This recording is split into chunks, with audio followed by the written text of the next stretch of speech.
What's going on YouTube? This is SG1 Sports and you're watching our college football channel. It's time to look at the top 10 games for week 3 of the 2023 college football season. If you missed week 1 and week 2, you can go back and watch those. We're doing this every Monday. Week 2 was absolutely loaded. So many big games. Week 3, a much slower week. I think there were like 20 games on week 2 that I considered.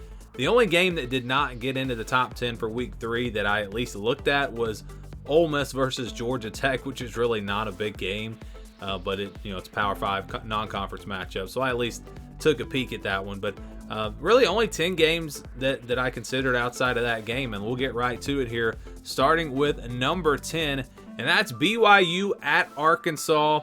Interesting matchup here. Arkansas won pretty easily last year at BYU. Now it's at home, so you really wouldn't expect this game to be all that close, but you never know. Arkansas going through some roster changes, BYU as well, so these won't be the exact same teams as last year, but I do think Arkansas should take care of business in this one. But it's a big enough game to at least make it in here at number 10. Felt like this one had a chance to be maybe a little more competitive than Ole Miss Georgia Tech, but I don't know. I mean, that game might actually be closer, so we'll call it a tie. We'll say Georgia Tech, Ole Miss, BYU versus Arkansas. Both of those games could be here at number 10.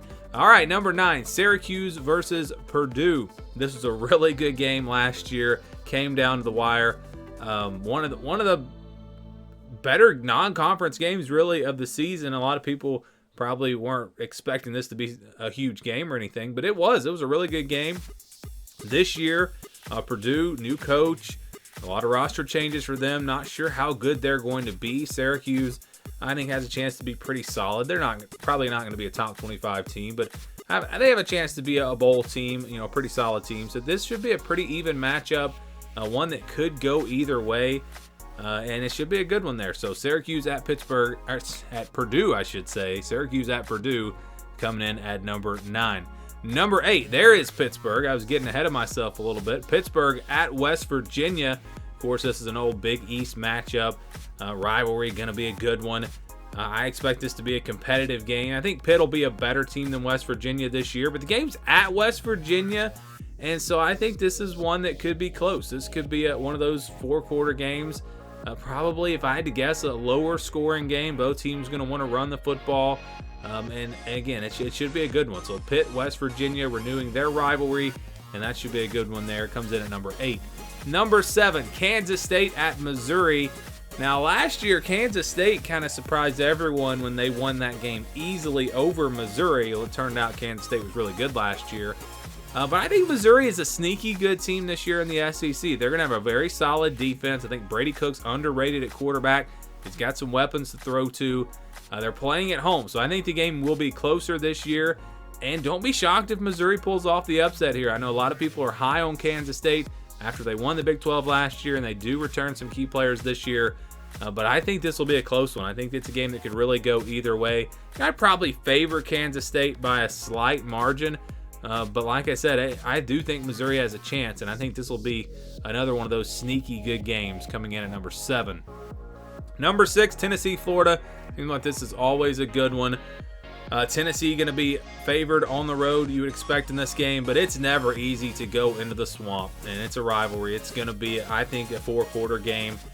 Tennessee was a much better team last year, and they played at home, and that game still kind of came down to the end when Florida came back. I don't expect Florida to be great this year, but again, I think playing at home, they have a chance to at least make this a competitive game, and seeing these teams go at it, it's always fun. So Tennessee, Florida comes in at number 6. Number 5, Minnesota versus North Carolina. Another one of those sneaky non-conference games. North Carolina comes into this year with Drake May back at quarterback. They have pretty high expectations. Minnesota, just one of those quiet teams that always goes out there and plays better than you expect them to play. So I think this is, it's going to be the passing attack for North Carolina versus their run game for Minnesota. Really a battle of styles here. This should be a very fascinating matchup, and I think it'll be a close one. So Minnesota, North Carolina at number 5. Number 4, Penn State at Illinois.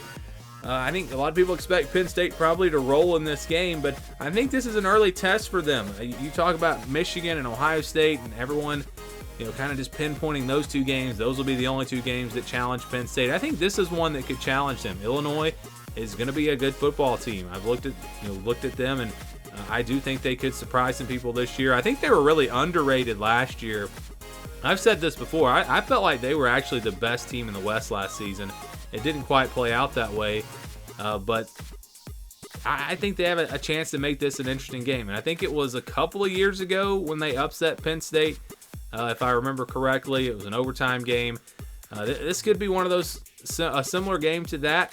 I do think Penn State probably finds a way to win, but I don't think it'll be easy. I think this will be a good test for them early in the season. Number 3, LSU at Mississippi State. LSU, I'm high on them. I've got them in my top 5. I think this is a really good football team. Mississippi State, though, could be sneaky good this year. They have a lot of production, a lot of experience coming back, really on both sides of the ball. A lot of question marks now. It's a new era here at Mississippi State, unfortunately. Of course, rest in peace, Mike Leach. It's going to be much different for Mississippi State. They're moving away from the air raid, but they've got players. They've got a good roster. Like I said, a lot of experience. This could be an interesting one. Go back a few years ago, right after winning a national championship. Remember, LSU lost to Mississippi State. Could it happen again? Could Mississippi State shock LSU and kind of ruin their season early on? I think LSU will probably find a way to get it done, but I think it'll wind up being a close one. I think it'll be a good test for them. Just like with Penn State, Illinois, I think this one will be very similar, where LSU will be tested on the road at Mississippi State. Number 2, Washington at Michigan State. I actually made this list a couple days ago, and actually this morning just saw that Peyton Thorne was transferring, and a couple of big-time players from Michigan State were transferring. So that kind of makes me think maybe they don't have a shot in this game. Going into it, though, I had looked at Michigan State's roster and really liked what they had coming back this year. Playing at home, I think everyone's looking at Washington thinking, well, they're just going to go out there and roll. They beat them easily last year. And I'm very high on Washington, don't get me wrong. I just think Michigan State could be a sneaky good team this year, at least better than they were last season. But now with the transfer news, I don't know. But they're playing at home. It's a tough place to play. I think the game, regardless, will be pretty competitive. I think it will be one that Washington, again, should be favored in. But a non-conference matchup, 2 big-name programs here.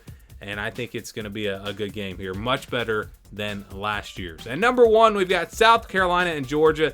And like I said, this week is pretty slow. This is the best game of the week, in my opinion. So you got Georgia coming off of a back-to-back national championships.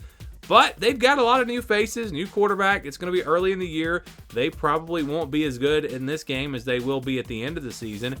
And you got a South Carolina team with Spencer Rattler coming back.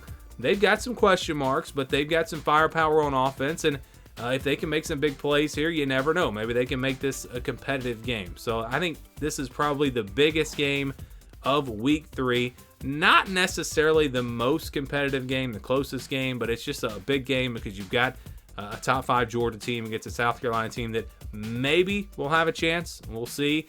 So I think that's the pick here for the best game.